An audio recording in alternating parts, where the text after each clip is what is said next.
Olá, formandos do ensino médio, sou o professor André de Biologia. No vídeo de hoje, nós vamos estar falando sobre os fatores que interferem na fotossíntese. Concentração de CO2, temperatura, intensidade luminosa, comprimento de onda. Vamos lá? A intensidade com a qual uma célula executa a fotossíntese pode ser avaliada, por exemplo, pela quantidade de CO2 consumido ou pela quantidade de O2 liberado pela célula. Observe-se, então, que existem certos parâmetros que, variando, fazem variar a intensidade da fotossíntese. São os fatores limitantes da fotossíntese. O princípio de Blackman afirma que quando um processo metabólico é influenciado por vários fatores que atuam isoladamente, a velocidade do processo é limitada pelo fator de menor intensidade. Para os vegetais, são fatores limitantes: o gás carbônico, a água, a intensidade luminosa, as enzimas que atuam nas reações, o número de cloroplastos e o pigmento clorofila. Existem 3 fatores internos que referem-se às características dos vegetais. O primeiro é a disponibilidade de pigmentos fotossintetizantes. Como a clorofila é a responsável pela captação de energia luminosa, a sua falta restringe a intensidade da fotossíntese. Segundo fator, disponibilidade de enzimas e de cofatores.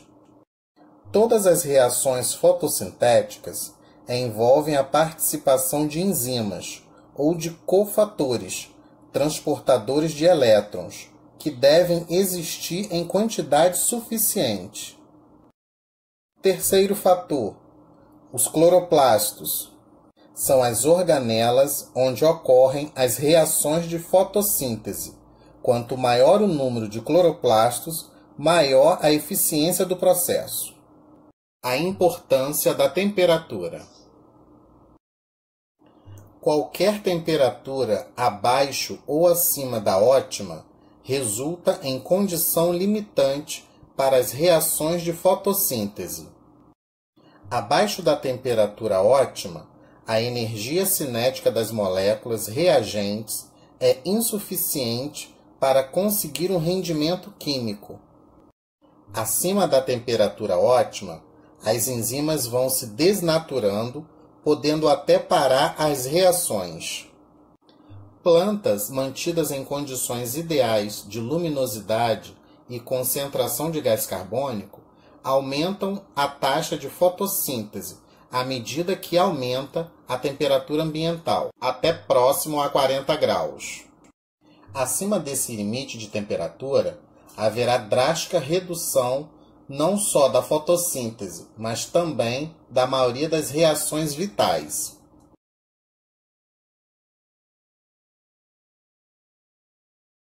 No ar atmosférico, há uma mistura de gases.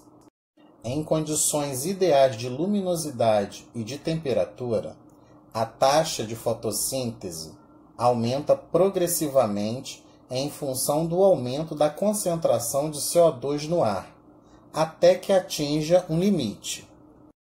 A concentração ótima de CO2 é em torno de 0,2%, pois acima dessa concentração, a taxa de fotossíntese já não poderá melhorar.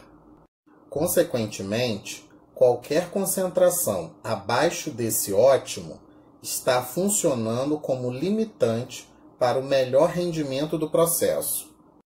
A concentração de CO2 no ar atmosférico exerce contribuição importante para a temperatura ambiente. Os estudiosos estimam que se essa concentração chegar em torno de 0,05%, o calor será suficiente para descongelar parcela das calotas polares, fazendo subir o nível dos mares, o que provocaria inundações catastróficas.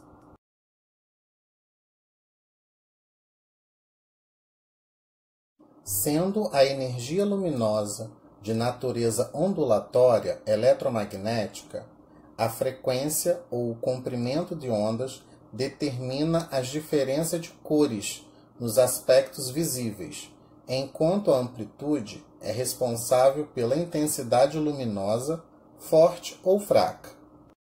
Durante o dia, entre 11 horas e 14 horas, a intensidade luminosa é muito forte, enquanto ao amanhecer ou ao entardecer, essa intensidade é fraca. O valor da intensidade luminosa, a partir do qual a taxa de fotossíntese deixa de aumentar, é chamado de ponto de saturação luminosa. O gráfico demonstra que as intensidades luminosas abaixo do ponto de saturação luminosa são valores limitantes do processo fotossintético. Acima dessa intensidade ótima, já haverá mais melhoria na taxa de rendimento.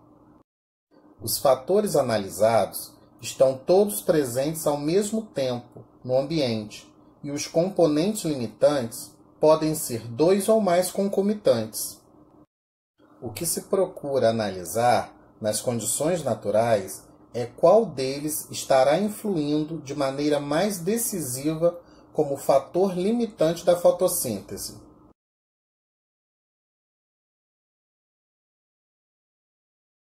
Quando iluminada com uma luz branca, a clorofila, que apresenta a cor verde, reflete a luz verde e absorve as luzes azul e vermelha. Portanto, a clorofila aproveita mais eficientemente a energia dos comprimentos de onda azul e vermelha, o que pode ser demonstrado no gráfico. De qualquer modo, a presença de pigmentos acessórios, como carotenoides, capazes de aproveitar a energia de comprimentos de onda entre azul e o vermelho, aumenta o espectro da ação da fotossíntese.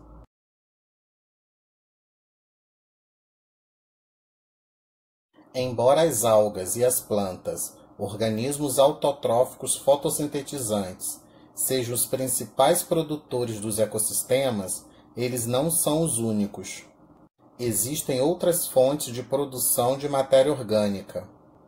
Bactérias sulfurosas realizam a fotossíntese utilizando o sulfeto de hidrogênio, ao invés da água. O sulfeto de hidrogênio aqui tem a mesma função da água na fotossíntese, doar átomos de hidrogênio para o dióxido de carbono formar o composto orgânico. Com isso, o enxofre é liberado. Nos ecossistemas em que não há luminosidade, a obtenção de energia fica a cargo dos organismos autotróficos quimiosintetizantes. Esses são capazes de formar compostos orgânicos com a utilização de energia previamente obtida em reações de oxidação de compostos inorgânicos. Entre os mais importantes, destacam-se as bactérias que participam do ciclo do nitrogênio, convertendo amônia em nitritos ou nitritos em nitratos. Então, formandos do ensino médio, caso tenham dúvida, me procure na plataforma digital toda segunda, terça e quarta, sempre de 8 às 12. Estarei de plantão para tirar as dúvidas de vocês. Tchau!